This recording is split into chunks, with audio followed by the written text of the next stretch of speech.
Hi, and welcome to Drafting Compliance. I'm Kane, he's Tom, and in our last episode, we talked about awareness and training. Today, we're going to be talking about physical and environmental protection, and that was based on a conversation I had recently about fire extinguishers, which made me think about this. But first, Tom, I have some good news. I was able to give away our surplus beers we have from recording the show at a recent ski trip. That's excellent. So somebody got some pleasure out of the different nuanced beers that we've tried. Certainly, it wasn't you getting that pleasure, so I'm glad somebody does. You know, they did ask me to try one at lunch, and I will say it met my expectations of being absolutely terrible.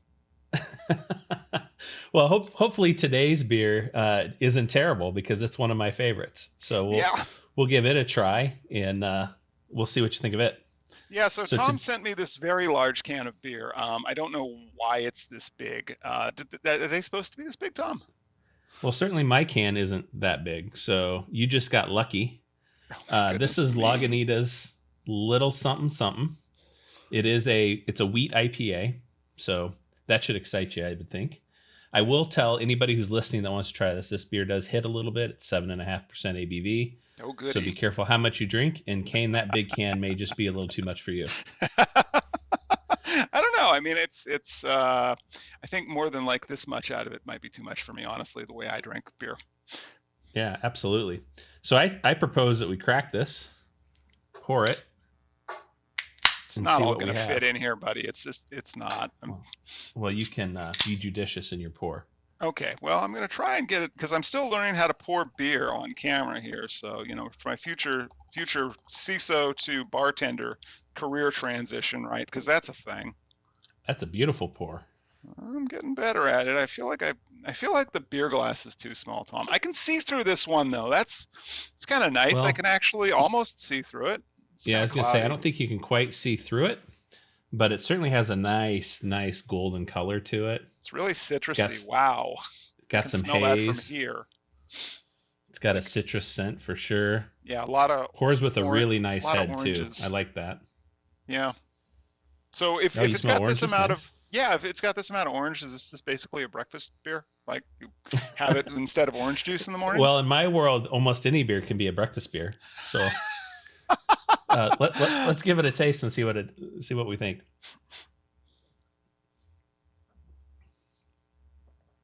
Definitely has citrus. I would say it has a strong, almost grapefruit flavor to it. I can tell you're enjoying it. I'm trying to process it. So the other night we opened a really nice bottle of wine, a Montepulciano d'Abruzzo, and admittedly like peasant wine, but still nice. It had a really great nose on it, and it had like no flavor. It was like just totally red flat. And this, it smells like oranges. I was expecting oranges. What do I get? I get beer. I get beer. It's slightly bitter. I think you said the taste is hoppy. Yep. It definitely has hoppy to it. That flavor. It's going to coat your tongue, and so that means it's going to want you to come back and take a second drink. One of these days, we're going to have one that's not going to coat my tongue. It would be favored. I have a tongue brush that I use after this show religiously. Yeah, this is good. It definitely has grapefruit notes. If you're expecting oranges, you're going to get grapefruits. I could actually get grapefruit out of this. Now that you mention it. All right. Well, we're going to set that aside for a few minutes. And today's topic, we're going to be talking about physical and environmental protection. So, Tom, just at the top, for people who are just getting started, what exactly is physical and environmental protection? Yeah, great question. And I don't necessarily think the name tips you off completely. Mm-hmm. So it certainly has elements that are expected, right? This is about your data center, who has access to it, how they get access to it, how you put visitors and third parties into the data center to do maintenance work and those kinds of things. So that's what I think most people would think of when they think about physical and environmental protection in terms of a data center. But the environmental piece is really more around, hey, do you have fire suppression equipment? What does it look like? Do you have power monitoring in place? And do you have redundant power in place? It even gets really specific and talks about things like emergency lighting and temperature and humidity. So, it's really It's really centric around the data center, and everything you do in terms of controlling the environment inside of that data center, both access to and in the heat, humidity, and fire suppression and things like that inside of. Okay, now I've got to ask Tom because everything you said sounded really interesting 20 years ago. But as a cloud first organization, how is that going to actually influence our policies? Yeah, that's a great question. As you mentioned, Hyperproof is a cloud first, not only a cloud first, cloud only organization. So we don't have any data centers, at least none that we own, control, or are responsible from a compliance perspective. Hmm. That doesn't mean our responsibility here ends. It just means we have to take a different approach than you would if you have an on-prem data center. Okay. So in our world, we have to partner with the agency's data center that we use, which happens to be Azure. Hmm. And we have to make sure that they are in turn compliant. With Microsoft Azure, that's really simple. Microsoft Azure is already FedRAMP compliant, so we can rely on the documentation that proves they are FedRAMP compliant, and we get to inherit those controls. Hmm. Doesn't mean we just get to say Microsoft and walk away. In the case of how we demonstrate our inheritancy in our platform, we copy down as proof the documentation on Microsoft sites that points to their own FedRAMP ATO. And then we also point to the FedRAMP marketplace, which lists them as ATO. Now Okay. I was going to say there's something like maybe 15 different major controls underneath this family.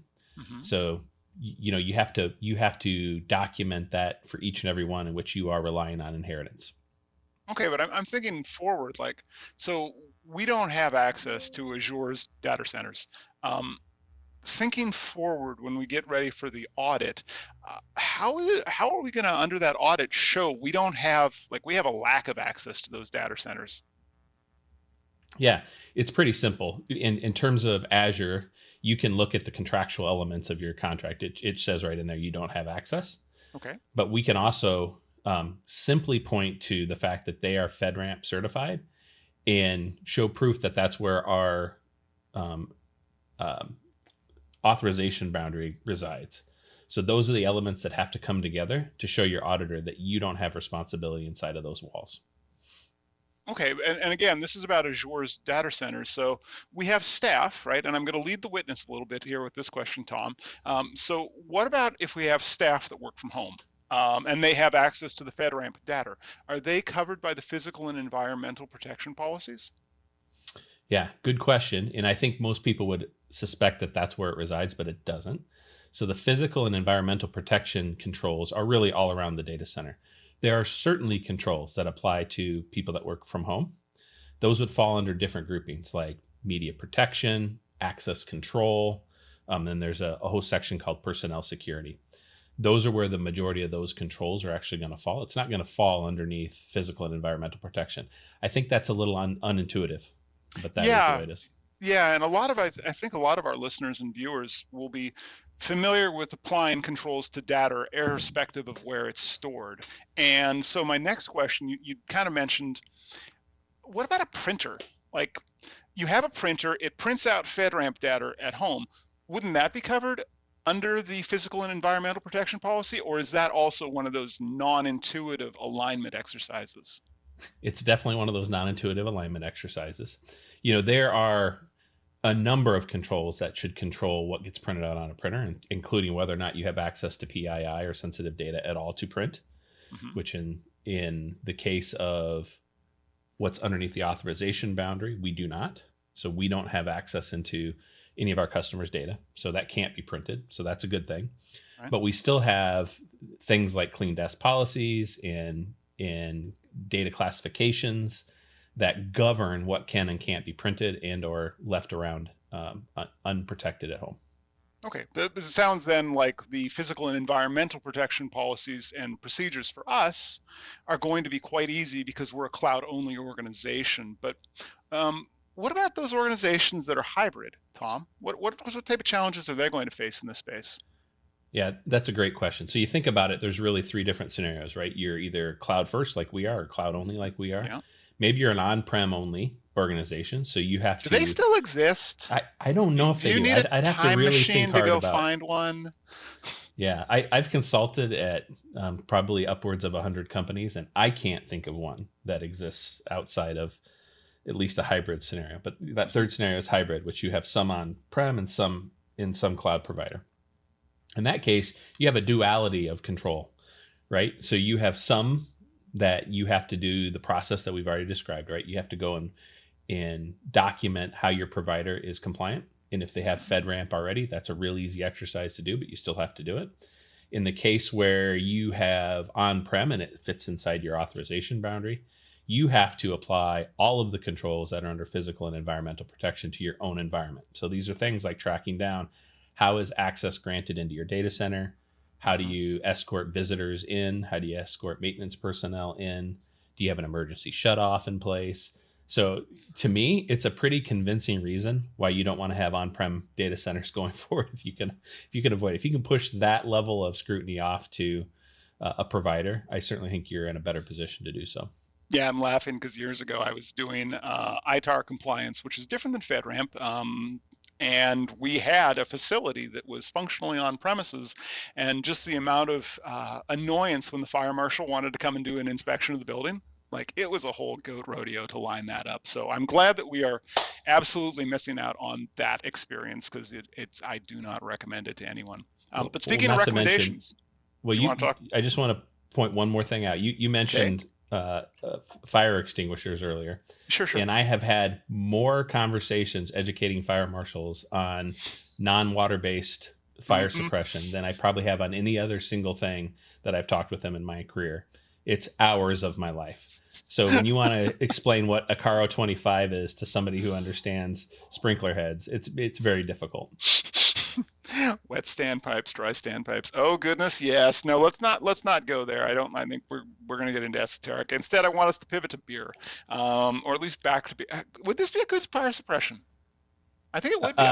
I think it's my review of this. If I had to put out a fire with a beer, 7.5%. You said, oh my Lord, and I've had like that. Well, it's still early when we're recording on the West Coast, so this is a weird way for me to start my day. If I had to put out a fire with a beer, I would probably use this beer for that. It's got tastes of, I do agree with you, it has tastes of grapefruit. It also has strong tastes of beer, which I can't really move past. But I tell you what, it's not, I'm going to be daring here, Tom. I'm going to give it a 3. And it's because it has a utilitarian function of a fire extinguisher as well, because there's just so much of it. Oh, interesting. Yeah, you regressed. I thought since it was an IPA, you might bump it up a little bit. I think we were at a 4 with the last IPA we tried.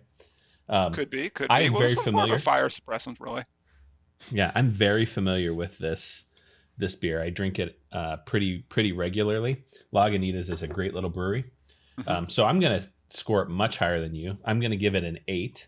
I really like the complexity of the bitters in this. I really like the grapefruit tastes, and I think the aroma is second to none. So I love this beer. Fantastic. Well, with that, that's surprise. all for Drafting Compliance today. Please like and subscribe to see future episodes of the show. And with that, Tom, thanks for your time today, and we'll see you all again next time. We'll see you next time. Thank you.